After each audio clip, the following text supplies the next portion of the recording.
Minimum common സെൻസിൽ ഒരു കഥ തിരഞ്ഞെടുത്ത് ഈ പടം ഓടും, ഇത്ര ബഡ്ജറ്റ് എന്ന് പറഞ്ഞ് പുള്ളി ചെയ്യില്ല. കൃത്യമായ ഓഡിറ്റിങ് പോലും തരാതെ, കൃത്യമായ ബഡ്ജറ്റ് പോലും തരാതെ ഒരു വീഡിയോ ഇട്ട് പറയുകയാണ് ഞങ്ങൾ പറ്റിച്ചു, ഞങ്ങൾ കള്ളന്മാരാണ്. അത് ഏറ്റെടുക്കാൻ കുറേ മീഡിയാസ്. ഇദ്ദേഹത്തിന്റെ ബാക്കി കാര്യം, അതായത് കഴിഞ്ഞ 2 ദിവസം നടക്കുന്ന PR-നെ പറ്റിയുള്ള സംസാരിക്കാം.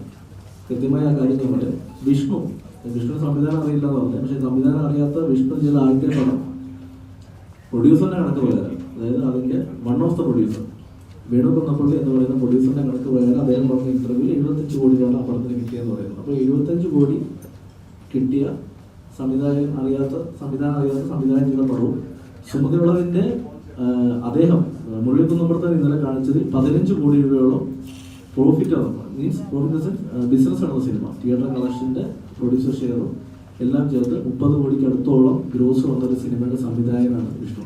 അപ്പോൾ അദ്ദേഹത്തിന് 2 പടം ചെയ്തിട്ട് അദ്ദേഹത്തിന് സംവിധാനം അറിയില്ല.